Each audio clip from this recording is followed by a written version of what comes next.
Welcome to Atheist Talk. I am your host, Grant Steves, and this program is going to be dedicated to the discussion of atheism, a clarification of the term, how it is perceived by people in the public, and how we would like to change that perception, and how we would like to define the terms that are associated with the word atheism. Joining me this evening on the panel will be George Kane. George Kane has been a long-time member of Minnesota Atheists, and so he brings a certain solidity to this panel in terms of the discussion of the term atheism and how it is applied. Second member is Jeannette Watland. She is also a member of the board and a member of Minnesota Atheists, and she is going to bring a newer perspective in terms of atheism and a female perspective. And the third member of the panel is James Zimmerman, member of Minnesota Atheists and the editor, one of the co-editor of our newsletter. So I welcome you and thank you for being here. Thank you. You know, one of the first things that I think we need to look at is the perceptions that people have of atheism, that they carry around a general knowledge or concept of what an atheist is. So let's deal with the general public first, and then we'll start to move towards religious groups and other people. Who would like to be first in making this comment? I can start James. with one. This is a definition that my wife gave me. I don't think that she feels this way, but I think it's pretty accurate. She said that an atheist is an immoral, godless heathen who takes the shape of older, pipe-smoking men with beards and gray hair who preach their immoral, godless ways and try to persuade people away from their cherished beliefs. Glad I shaved. Jeannette? I do think it has really negative connotations with the general public. When I told my mom I was an atheist, she keeps calling me a devil worshiper, which really bothers me because I don't believe in the devil, but I think that it can get confused with evil. I do a lot of public service for Minnesota Atheists, and when we're at tables, people do not like the word atheism. They think it's too strong. They call themselves an atheist, they will be automatically shunned. So the word, I think, in general, has negative connotations. George, in your experience? I think the reaction is regional to some degree. That when I was in California, I lived in the San Francisco Bay Area, just down the peninsula from San Francisco, and no one ever reacted with hostility at all, or I felt in a negative way. Whereas out here in Minnesota, of course, I'm more involved in atheist activities, but I do see some animosity towards atheists. So some of it does depend upon the degree of religiosity. Maybe the fundamentalists are stronger in the Bible Belt, certainly the southern area, and even into the Midwest. They have much more persuasive efforts going on. Whereas if we go to the coasts, New York, the East Coast, California, West Coast, there is a bit more of an acceptance. I don't want to use the word liberal in this context. I think of more of an acceptance of what atheism happens to be. And so we look at it as a term that probably has been moved along in a negative sense by certain religious groups. And I think we need to attach some of the meaning that is in the general public to some specific groups, like the Catholics. A large number of people in this country are Catholic, and they have a definition. You said that you found one. I looked up the Catholic Encyclopedia, which I was amazed they even had, and their view on atheism was atheism is opposition to theism. I did not like that word opposition. First, I don't think you can be opposed to something you don't believe in. And it does make us seem angry. That word opposition makes us seem angry and hostile. And it's really something that I would call anti-theism rather than atheism. And the Second Vatican Council even said that atheism is one of the greatest problems facing mankind in the world today, which I had to laugh when I read that because the United Nations says that one of the biggest problems is overpopulation, which puts the blame partially on the Catholics then. And the Mormons.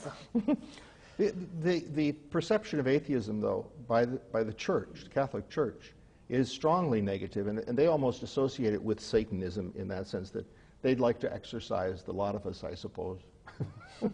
Well, now we move to a group which I consider a bit more fundamentalist in nature, the Jehovah's Witnesses. And James, having come from that background, how are they perceived within the organization? I tried to find a couple references, and in their flagship magazine, The Watchtower, they said that the atheist today recoils at the very suggestion that there is a God and proudly proclaims, "I am a witness of no God." The other closest definition I could find was actually in their songbook, which they sing, and the verse says, "Today men heap reproach and shame in many ways on God's fair name. Some show God weak, some paint him cruel. There is no God, so shouts the fool." Which is sort of scripturally based in the sense that the fool is the one who doesn't acknowledge that there is a God. And it rhymes in this case. And it has a nice rhyme to it, yes.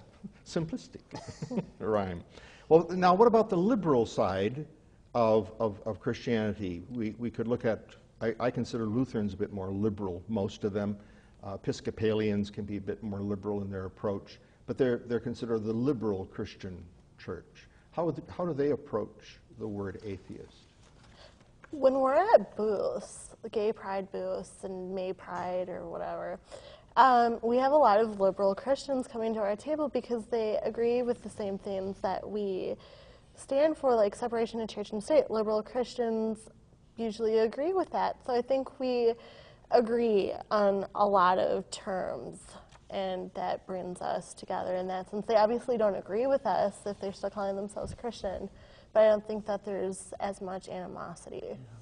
I think that it's much more reasonable to generalize about the reaction of fundamentalists or Jehovah's Witnesses or Catholics than it is to try to generalize about the response of liberal Christians. Mm-hmm. There are liberal Christians who have no problem standing politically with positions that are championed by atheists. Mm-hmm. On the other hand, there are some who regard atheists as being excessively abrasive or aggressive or espousing amorality. Right. In some cases, I'd say they're justified, too. Okay. Yeah, and that's part of the term, I guess, that also we look at is the morality question, that many of these groups, and as George has noted, the spectrum, looking at the fundamentalists, the Pentecostals, the Baptists, they would see us as immoral, more so than even Catholics, I think. That's the reason you become an atheist, so you can become a hedonist.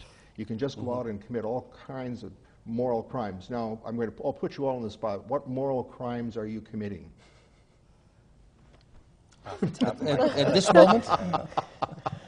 But, I mean, it makes it sound like that's, and that has been your impression, as I understand, too. Yeah, definitely. There's definitely a perception that someone would only choose to be an atheist because they're denying the evidence. And the book Reasonable Faith by William Lane Craig, he says, when a person refuses to come to Christ, it is never because of lack of evidence or because of intellectual difficulties. At root, he refuses to come because he willingly ignores and rejects the drawing of God's Spirit. So there the problem is with the atheist. He's too stupid or too unwilling to feel God's presence in his life. Right. And unfortunately, I think that there are atheists who, because atheism largely is a reaction to Christian excesses, in this country at least, that Christians make a moral point of being, especially politically, prudes and prigs and scolding and judgmental. Mm-hmm. And so there are atheists who denounce, really, the whole enterprise of ethical reasoning, thinking that it's nothing but subjective, superior than thou name-calling. Mm-hmm. And I think that it's unfortunate there are atheists who don't take ethical reasoning seriously. Right. I strongly agree with that. And I'm trying to remember, I think it was Dostoevsky's novel where it said that without God, anything is permissible. That's right. And that is the attitude of many people, that if you don't have God to guide you, some authoritarian figure, that all hell will break loose. And in coming to meetings with atheists, I think people will find that that's just the opposite in terms of the behavior and the ethical nature of the group itself. So we have looked at it in terms of some of the religions in a broad sense. We also need to look at it in terms of the media, because the media is the engine that drives our society today, whether it's television or newspapers or magazines, maybe to a lesser extent. And now the internet has really weighed in on a lot of issues like this. So could you give me a perspective in terms of a type of media that you are interested in or have noticed how they've treated atheism? The Encyclopedia Britannica, they give several definitions for atheists. But one of them that I found most interesting was what they called a practical atheist, which they define as one who believes in God but feels such belief makes no practical difference in life. Yeah, I'd say that the internet is very useful because now it's possible to go online and find a lot of Richard Dawkins' presentations, a lot of Christopher Hitchens' presentations, and so on. And I think that that's very good, and being able to disseminate the ideas that anyone who actually has an interest in atheism now will be able to find things out, whereas before the internet it would be very difficult. I think I was fortunate enough to come out as an atheist in the blogging era. I think blogs are a crucial building of atheism. People that are too afraid to express their atheism can go on these blogs and participate and read comments from people just like them. I think it's a comfort thing. And you're not coming out as much. You kind of work your way into it. And there's so many different perspectives that you can have on a blog. I noticed two sources that I've encountered on the internet. One is belief.com, which looks at a whole range of religions. BeliefNet. BeliefNet, excuse me. Yes, BeliefNet, and comes out of Canada, I believe, is the origin of the group, and is one of the members I know was a Wiccan, and one was a Unitarian, as I recall, and then there was one that was more religious Christian in their belief, but fairly objective, fairly open and honest in terms of the language that they use. The other is about.com, which seems to approach a whole range of issues. And again, they try to give a fairly unbiased, direct kind of response. And it is pleasantly surprising to find sources where there is that kind of honesty. Right, and it's a very nice thing about BeliefNet.com is that for those who are interested in church-state separation issues, there's a daily written debate going on between Jay Sekulow and Barry Lynn. Really? That I think is very informative. Right? Okay. Yeah, that shows us that there are sources within the media, especially the internet, where this goes on. Now, what about television? Does anyone know anything connecting There's with television? very little presence of atheism on television. I remember that there was a comedy, Becker, I believe, about a doctor who was an atheist. He's about the only atheist character. Oh, I think perhaps another Dr. House. House, that's House what I is was going to adopted. say. He's an atheist now. Yes. and there are a few of us who watch House for that reason, just to see his... But he's also very cranky, which appeals to me. But he comes from a very atheist perspective in terms of the death and the life issues. And there's an honesty about it which is so refreshing in that respect. And then, of course, if you have HBO, you have Bill Maher, who doesn't say, I'm an atheist. He backs off from the use of the term.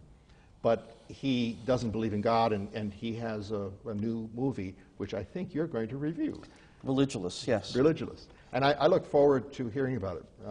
I will see it when it's on DVD. So, but it's another example that there are some people within television that are trying to make some impact. And they have covered some of the main authors, like Christopher Hitchens was on C-SPAN as an author for 3 hours answering questions. So there is that impact, but it is much more of an internet phenomena than even television. If you go back a little bit, the earliest atheist character that I've come across was a woman named Ruth Ann in the television show Northern Exposure, and she unequivocally called herself an atheist. But that show seemed to try and espouse as many worldviews as it could in that little Yes. community. It was like a microcosm of the whole globe. So in that way, I really liked that it had an atheist on there. I think we have to give props to Stephen Colbert for bringing Lori Lippman Brown on his show. Yes. I think that was wonderful. So we can see examples of some inroads of treating atheists in a more positive light throughout different shows within time slots on the television. News, the regular news, your big news conglomerates like CBS, NBC, ABC, they tend to shy away. And I notice that they continue to use examples and research which is shaky to say the least. For example, on prayer, recently Charlie Gibson gave a comment about prayer answering and left it in the perspective of it works. Right. And I recall specifically a few years ago, right after, just very shortly after, there was a study released out of the Mayo Clinic, a meta-study of the effects of recuperative of prayer, intercessory prayer, to help patients recuperate from surgery. That studied all of the studies that had been done, concluded that there was no demonstrable effect. That a few days after that, one of the medical talking heads on the evening news spoke about a study that was done in Europe on a total of 7 patients, which indicated there might be. 7 patients. And did not mention the meta-study done out of the Mayo Clinic. We do pick and choose in our studies, but in the broad perspective of science, where the studies have been done, what George has said about it's not being a valid, it just doesn't work, unfortunately. I guess it has a negative effect, because people will find out that you're praying for them and they think they're close to death. So getting those last rites, that'll do it every time. So we move from that to the various terms that are used, in fact, by media and by individuals, even that are atheists, that try to substitute, because you do sometimes get a negative response if you say, I'm an atheist. Whereas if I say that I'm a humanist, I might get a different response. So let's go through some of the terms, and agnostic was one that we encountered. This goes back to the Huxley family, and was coined, I think, for that very reason. Well, first off, I'd like to say that I am opposed to people doing this, opposed to selecting a term in order to obfuscate, to hide what their opinions are. People select all of these terms and a lot more for very nuanced reasons. And that's fine. I have no objection to people calling themselves whatever is meaningful to them, as long as I understand what it is that they mean. But if they select a term because, well, then people won't figure out that I'm an atheist, I don't think that should be supported or applauded at all. Comment about agnosticism. Of course, agnosticism refers to knowledge as opposed to atheism, which refers to belief. I think that the old conception is that they were somehow self-exclusive, mutually exclusive, that if you were an atheist, then you couldn't be an agnostic. If you were an agnostic, you couldn't be an atheist. I think that the modern usage of the terms, they're very compatible, and in fact, most atheists are also agnostics now. Okay. Yeah, there seems to be that agnostic is more of a middle ground in the minds of some people. That's even why Huxley had coined it, because atheist was perceived almost as anti-theist. But now, like George said, it's just hiding behind something that maybe turns too many people off. The Cynic's Dictionary, in defining agnostic, said it's the wavering faith of those who ask, if God is all-powerful, why doesn't he have a stronger handshake? In fact, in a discussion recently with some humanists, we noticed that they have this, almost an acknowledged cloak of using the word humanist or free thinker. And free thinker goes back, as does humanism, but humanism has been mixed with so many other things. But free thinker has been a much more clean In a sense, it doesn't have as much baggage, does it? Well, freethinker goes back to the middle of the 19th century, the Freidenker movement in Germany, in which Germany was comprised of separate independent states, autonomous states, which were either Catholic or Protestant, and the states collected taxes which were paid to the churches. And the Freidenker were actually an anti-clerical movement. And they were part of the losing side during the revolutions of 1848, and many came to the United States. And so freethinker is a commonly used term in the United States because we do trace our intellectual roots back to the Freidenker, many of whom were atheists, but freethinker cannot be directly translated as atheist. Rather, it's independent of the dogmas of any organization. Okay, that's great. And when we move from free thinker, the non-believer then is really different. If I say I'm a non-believer, I've gone beyond the free thinking phase. And I may as well call myself an atheist. Yeah, I'm sure that there are people who have nuanced reasons for preferring non-believer to atheist. I'm not exactly clear what they would be. Yes, James, did you find differences? Yeah, I think some people worry that there's a certain dogmatism associated with the term atheist, that especially if they came from a religion, maybe they're trying to get away from that dogmatism and so don't want to attach the label atheist either. I noted one young man that spoke to us at the Gay Pride booth that we had in the park, that he preferred to be called a scientific materialist because he felt that it was much more precise. Now, as the philosopher on the panel, does that seem to be That's pretty reasonable. Materialist is an ontological position which denies the supernatural, denies any primacy of a realm of ideas that define the material world. So materialism is an ontological position. Scientific refers to an empirical method for obtaining knowledge. So I think that's a very reasonable thing for a person to say. And he felt that he didn't get as many negative reactions either if he says, I'm a scientist, probably because people didn't know what it meant. Yeah, that's another fear that people have too, because if you say I'm an atheist, I know my wife said that to a family member and her reaction was, oh, you haven't gone that far, have you? Like if we were agnostic or non-believer, that was okay, or if we were just not associated with any church, that was okay, but to go so far to atheism, wow, that's ridiculous. Well, and this comes back to the association that goes with the word. And I'm thinking now of the head of the Church of Satan making the comment that he's an atheist, but he also worships Satan. And at that point, he's a contradiction beyond terms. Right. Yeah. He's just giving us a bad name. Yes, and yes. What about a skeptic? We have Michael Shermer, who is a skeptic, publishes the Skeptic magazine. I'm giving him a good plug here. What about? I have the Skeptic magazine right here. They spend most of a page explaining what the term is on each issue. Okay. And they say some believe that skepticism is a rejection of new ideas, but ideally skeptics do not go into an investigation closed to the possibility that a phenomenon might be real or that a claim might be true. And then he goes on for a few more paragraphs. I know we're running short on time, but it just shows that if you choose a term, you sometimes have to go through great lengths to make sure it's clearly understood by your audience. Yes. And we really covered the idea of the materialist with the scientific materialist. But I noticed that in some of my arguments with some colleagues that they said, well, you're a materialist now.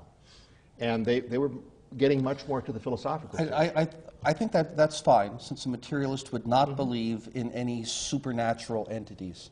So I think that it fits very well with the atheist position. Well, we've gone through some of the definitions of popular terms, and we've looked at it in terms of the atheist perceptions. What about perceptions of the general public looking at these words? Do you think they see through the guise of when a person says, well, I'm a skeptic? Well, I think so. Certainly, if people are using humanists to disguise the fact that they're atheists, the fundamentalist Christians have caught on to that one. They see through that. I think that a a lot of non-atheists consider atheism to be a dogma, that atheism is a position that's held on faith, whereas the important thing for an atheist, I think, is that it's an empirical conclusion. Mm-hmm. That upon looking at the evidence, atheism is a conclusion that we reach just as we reach the conclusion that there is no phlogiston, or that we reach the conclusion there is no cold fusion. Mm-hmm. There could be, like black swans. It was thought that all swans were white, mm-hmm. and in Australia they found out, well, no, there are black swans. But based upon the evidence that we have so far, we have to conclude that there are no supernatural beings, that there are no supernatural gods. But this is not a mathematical certainty. It's a conclusion based on the evidence. If someday a God shows up, we'll have to say, well, we were wrong. Right. But that seems very unlikely. Yeah. And I think this is one of the frustrations that people have with science as well, that you talk to a doctor about an ailment that you have, and they will never give you 100% cure rate. No, they can give you a very high percentage, but they won't give you the absolute. And that's where we deal with science, and that is very frustrating for the people that deal with the idea of certainty. And fundamentalists live in a sea of certainty.